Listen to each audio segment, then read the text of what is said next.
സപ്തമാതാക്കളിൽ ഏറ്റവും ശക്തിസ്വരൂപിണി. ശ്രീവിദ്യ ഉപാസനയിലെ ദണ്ഡനാഥ്.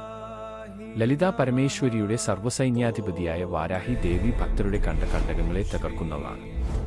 ലളിതാ സഹസ്രനാമത്തിൽ ദണ്ഡനാഥ വിജിതാരക എന്ന് ദേവിയെ വിശേഷിപ്പിക്കുന്നു. അതായത് സാക്ഷാൽ ലളിതാംബികയുടെ സൈന്യത്തെ നയിക്കുന്ന പടനായികയാണ് വാരാഹി. വരാഹമുഖവും 8 കൈകളുമുള്ള ദേവി കറുത്ത വസ്ത്രധാരിണിയാണ്. കലപ്പയും ഉലക്കയുമാണ് അമ്മയുടെ പ്രധാന ആയുധങ്ങൾ. ഇതിൽ കലപ്പ കൃഷിയെയും പോഷണത്തെയും സൂചിപ്പിക്കുമ്പോൾ ഉലക്ക മനുഷ്യരിലെ അഹങ്കാരത്തെ തകർക്കുന്നതിനെ അടയാളപ്പെടുത്തുന്നു. ഭക്തരുടെ ജീവിതത്തിലെ തടസ്സങ്ങളെ വേരോടെ പിഴുതെറിയാനും ദുഷ്ടശക്തികളെ അടിച്ചമർത്താനും ഈ പടകാളിക്ക് നിമിഷനേരം മതി. ലളിതാംബികയുടെ വാക്കിന്റെ ശക്തിയാണ് വാരാഹി. ശത്രുദോഷം, ദൃഷ്ടിദോഷം, ഗ്രഹദോഷങ്ങൾ എന്നിവയാൽ വലയുന്നവർക്ക് വാരാഹി ദേവി ഒരു വലിയ കവചമാണ്. വാരാഹി ഉപാസനയുള്ളിടത്ത് ഒരു ദുഷ്ടശക്തിക്കും പ്രവേശനമില്ല. ദേവിയുടെ വരാഹമുഖം ഭൂമിയെ പ്രതിനിധീകരിക്കുന്നു. അതിനാൽ ഭൂമി സംബന്ധമായ തടസ്സങ്ങൾ നീങ്ങാനും വാരാഹി സേവ അത്യുത്തമമാണ്. പഞ്ചമി തിഥിയാണ് ദേവിക്ക് ഏറ്റവും പ്രിയങ്കരം.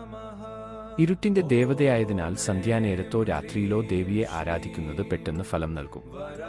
ഭക്തരുടെ ആഗ്രഹങ്ങൾ അതിവേഗം പൂർത്തിയാകാൻ നിശീഥ പൂജ അഥവാ രാത്രികാല ആരാധനയാണ് ഉത്തമം. മഞ്ഞൾ പൊടിയോ വിളക്കോ സമർപ്പിച്ച് പ്രാർത്ഥിക്കുന്നത് തടസ്സങ്ങൾ മാറാൻ സഹായിക്കും. ഓം എം ഹ്രീം നമോ വാരാഹ്യൈ മമ ശത്രുൻ സംഹര സംഹര സ്വാഹ. ഈ മന്ത്രം ജപിക്കുന്ന ഭക്തന് ജീവിതത്തിൽ ഭയമെന്നത് ഉണ്ടാകില്ല. വാരാഹി അമ്മയുടെ കരുണയുണ്ടെങ്കിൽ ഈ ലോകത്ത് അസാധ്യമായത് ഒന്നുമില്ല. എങ്കിലും ഒരു കാര്യം പ്രത്യേകം ശ്രദ്ധിക്കുക. വാരാഹി ആരാധന താന്ത്രിക സ്വഭാവമുള്ളതാണ്.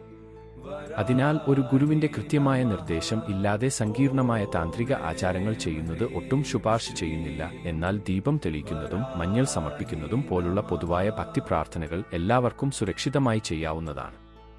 ശുദ്ധിയോടും ഭക്തിയോടും കൂടി വിളിച്ചാൽ അമ്മ കൂടെയുണ്ടാകും.